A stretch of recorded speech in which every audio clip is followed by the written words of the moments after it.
You guys still awake? Yeah. Go to Matthew 22. Come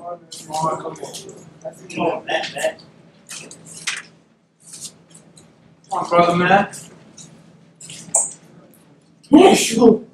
Matthew 22, verse 34.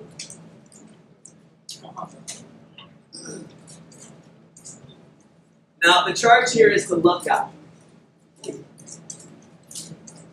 So you can write down the title of this charge, Love God. Love God. Matthew 22, verse 34.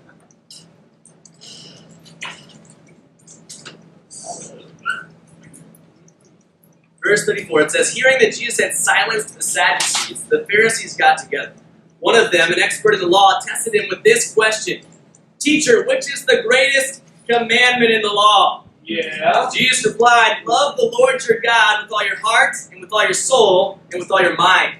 This is the first and greatest commandment. And the second is like it. Love your neighbor as yourself. All the law and the prophets hang on these two commandments. We'll stop right there. Now, I love this passage because this explains the heart of Jesus in just one conversation. The heart of Jesus was to teach people that it wasn't the letter of the law that saves, it was the spirit of the law that saves. The spirit of the law was to bring us closer to God. What's the most important commandment in the whole Bible is to love God with all your heart, with all your soul, and with all your mind. And then the second one is like it, to love your neighbor as yourself. It says everything else in the scriptures hangs on these two commandments. Isn't that crazy? You could hypothetically obey all the commandments of the Bible, Old Testament and New Testament, but if you don't love God with everything that you have, you're still not saved. Come on. Isn't that incredible? Because it's not about all that. It's about, do you love God with everything? Amen. Now, if you love God with everything, then you'll do what God wants you to do. Because when you love somebody, you take on their heart. You change who you are so that you can have a more intimate relationship with them. And that's actually how the Bible works. It's learning how to love God, how to fall in love with God, and then to imitate His heart because you love Him. Now, if you fall in love with God, guys, there's absolutely no sin in the Bible that you will not repent of. You just won't. It's like when you're married, right? I don't flirt with other women because I love Charmaine. Come on, bro. And if I flirt with other women, what do you think that's going to do to Charmaine? It's going to crush her. And so the idea of flirting with other women is disgusting to me. Because I don't want to hurt Charmaine. Now, believe it or not, I hate doing dishes. Oh, I hate it. what? I loathe it. There might be a few other things in the world that I loathe more than doing dishes. But if Charmaine wants me to do dishes, do you think that I'm going to do them? I'm probably going to do the dishes. Why? Because I love Charmaine. I fell in love with Charmaine. And actually, if I'm connected to Charmaine in that moment, and I pray that I am, not only will I do the dishes, but I'll love doing the dishes.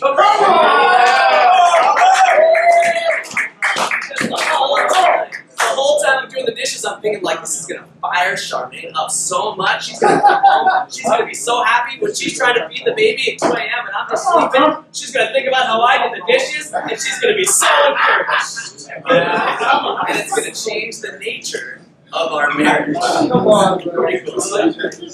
And so the Bible and obeying the Bible is all about falling in love with God first. You know, when we disciple people, what are we discipling them to do? Right.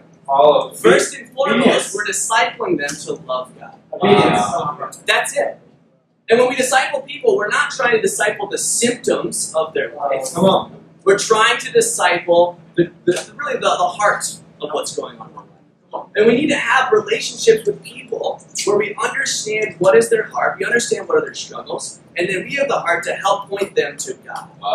And if you can successfully point somebody to God in your discipling relationships, or when you're making disciples, then you can change that person's life. Right. Not because you're telling them what to do, but because you're helping them to have a deeper relationship with the Creator of the universe. And that's what's really going to help them, heal them, and then change them to be able to follow God and follow the rest of the Scriptures. Go to John chapter 14. John chapter 14, verse 15.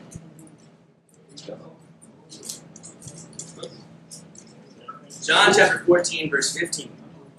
Now, I believe that the most difficult thing to do in a Bible study is to help someone love God. I think it's the hardest thing to do. I actually don't think it's hard to memorize the first principles. I don't think it's no offense. I don't think it's that hard. The church study's hard to memorize. That's like the really tough one, the church study. But then I don't think it's hard to teach people information. What's hard is to help somebody fall in love with God. That's right. Because actually you have to be in love with God first. You can't teach somebody to do something that you haven't already figured out. Right? So you have to be in love with God so that you can help lead somebody else to learn how to fall in love with God. That's a totally different way of teaching the Bible.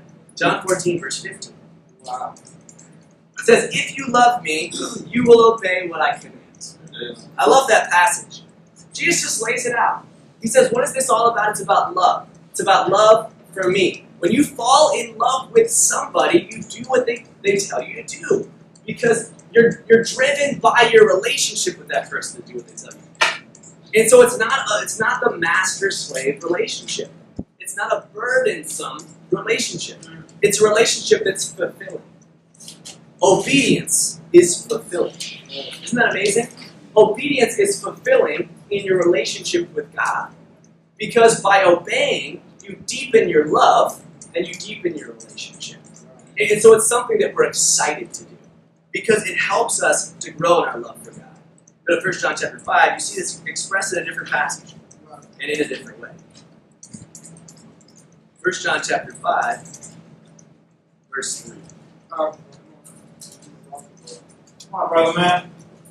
What's up? 1 John chapter 5, verse 3. It says, this is love for God, to obey His commands. And here's the kicker.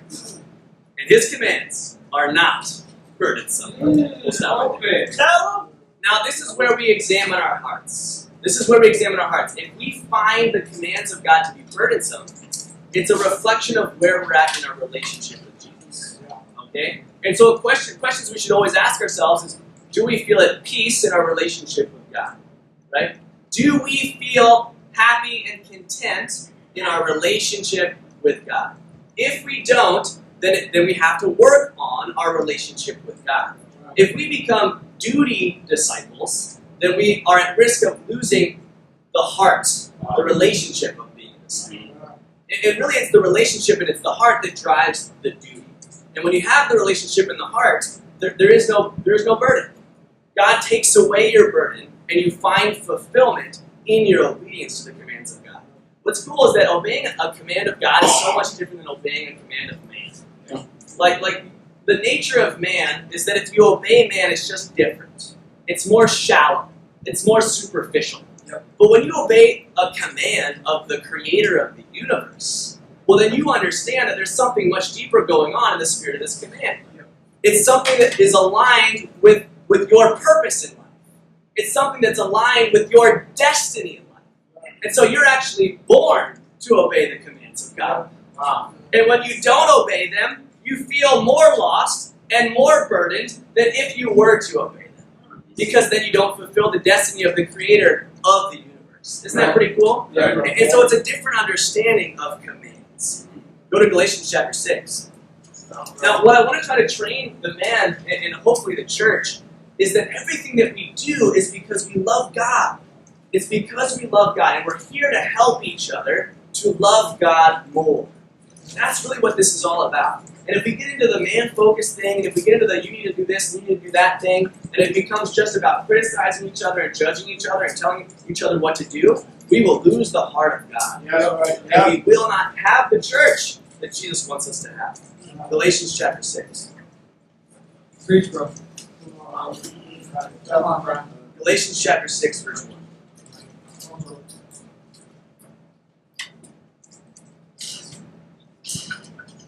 It says, brothers, if someone is caught in a sin, you should rebuke the tar out of them. Oh! Come on. Oh, it doesn't say that? Brothers, if someone is caught in a sin, you who are spiritual, I hope, should restore him gently. Gently! Wow. But watch yourself, or you may also be tempted. That's right. Carry each other's burdens, and in this way you will fulfill the law of Christ. Wow. To fulfill the law of Christ is to restore one another with love and gentleness. To help each other to be spiritual and to carry each other's burdens. Isn't that amazing? Yes. That's pretty awesome. I bet you if we obey that scripture, we're all going to love each other a lot. Yeah, bro, come on. We're going to be fired up. We're going to have some great relationships. Seriously, yeah. And we're going to have a great relationship with God too.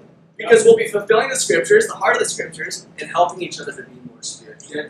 I love it because it says someone caught in a sin, right? So I imagine somebody with like their hand in the cookie jar.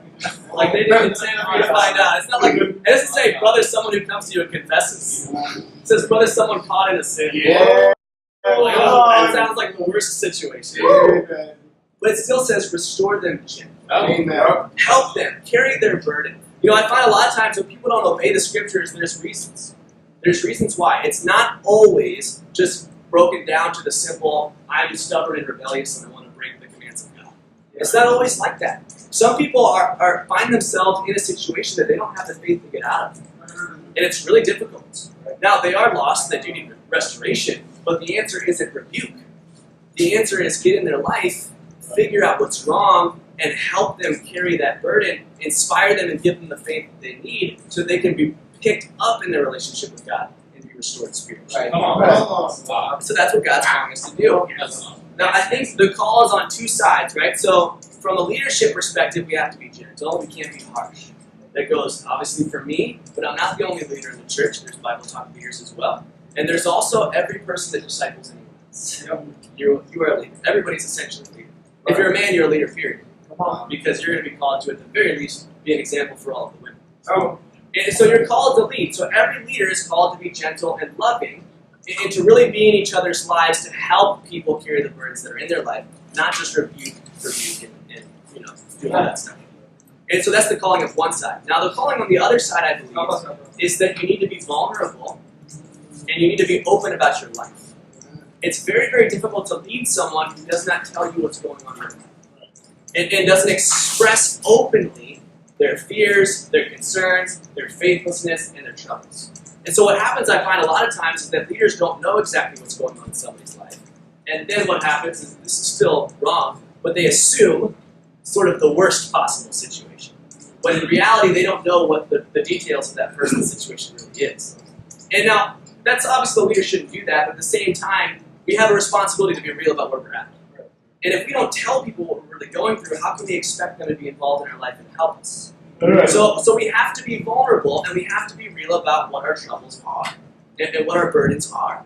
And I believe that we truly are vulnerable about that because we're all good-hearted men who are trying to follow the Bible, we will actually do our best to lift each other up and to carry each other's burdens. But we have to be real, and we have to be open, and we can't be afraid to talk about what's going on in our life out of fear of some kind of discipline that's going to happen in the church. Just be real, just be honest, and trust the men that God has put in your life to help you and to restore you and to help carry your burdens.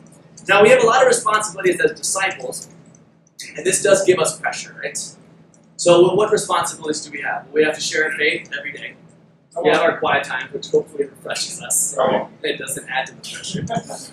We have to confess our sin. We have to deny ourselves. We have to give our contribution. We have to give our special missions and all this stuff, right? So there's a lot of responsibility that we have as disciples. Not only that, we have like our own salvation weighing on us. We have the salvation of our family weighing on us. We have the salvation of everybody that we need weighing on us. Yeah. Right? And you got your Bible talk. So you're like, oh my gosh, that's a lot of stuff, right?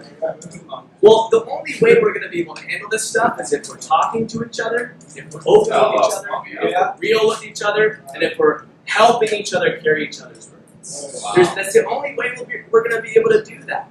We have to be real so that we can do the things that God's calling us to do.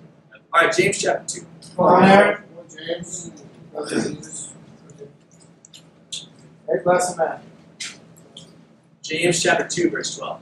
So usually, just so you guys know, when somebody comes to me and confesses a sin, the first thing I do is I don't just start discipling. It's not just like, boom, okay, disciple. I try to figure out what's going on in their life. So I ask questions. I try to get to the heart. I try to understand. Because we need to have a full picture of what's going on in somebody's life in order to help them.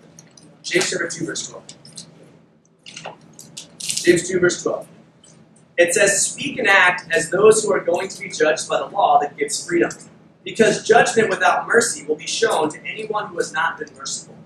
Mercy triumphs over judgment. Isn't that cool?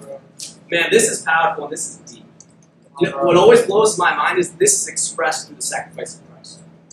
And that's just such a crazy thing. Jesus, who was innocent, was crucified for your sin. So God does levy judgment, but he decided to judge Jesus so he could spare you. And so mercy triumphs over judgment. You're like, well, that's intense. And so the heart of God is that he's actually looking and trying to find ways to be merciful. That's what God is trying to do. And so that should be the heart of every disciple. Now, the warning here is that if we don't have that heart with each other, well, then God's going to have that heart with us. So if you don't have mercy on your brother, if you don't show vulnerability towards your brother, if you don't show grace with one another and really help and try to lift each other up, then you're going to be judged by God the way that you judge them. You're like, I don't want to be that guy. And so I would much prefer to swing the pendulum to the side of mercy. Why? Because then when I stand before God, hopefully he's going to swing the pendulum towards mercy. Right? But if I swing it all the way over here and I start getting legalistic and harsh, God help me when I stand before God. Because God might swing the pendulum all the way over here. Right. And I'm going to find myself in a pretty scary situation when I'm judged by God. Oh my God. You guys with me right here? Yeah. And so this is the heart that we should have. Now, I bring all this up because I've just had so many conversations lately where I find that there's a pattern sometimes in the church where it's hard for disciples to grasp this concept. That everything that we do is to love God with all of our heart. And when we have a hard time grasping this concept, we find ourselves in a place where I think we're having a hard time connecting with God, but then we're also having a hard time really building a church and loving each other the way that God called us to love each other. And it kind of creates all kinds of messiness in our discipling relationships and our Bible talks in the church. And so it's important for us to understand why we do what we do. Now, one question that I asked the brother today is, why are you in love with God? Why are you in love with God? Amen. And I asked him this question because I wanted him to connect with God on a deeper level. And the reason why is because I care about this brother, and I wanted him to have a deeper relationship with God and to understand why he was obeying the commands, why he was doing what God was calling him to do. And I wasn't making this brother super soft-hearted, and I love this brother with all my heart. And he really took it into his heart, and he was like, man, this is awesome. And I'm fired up to really have a deeper relationship with God. But I wanted to help that brother because I knew that he's going to lead other people.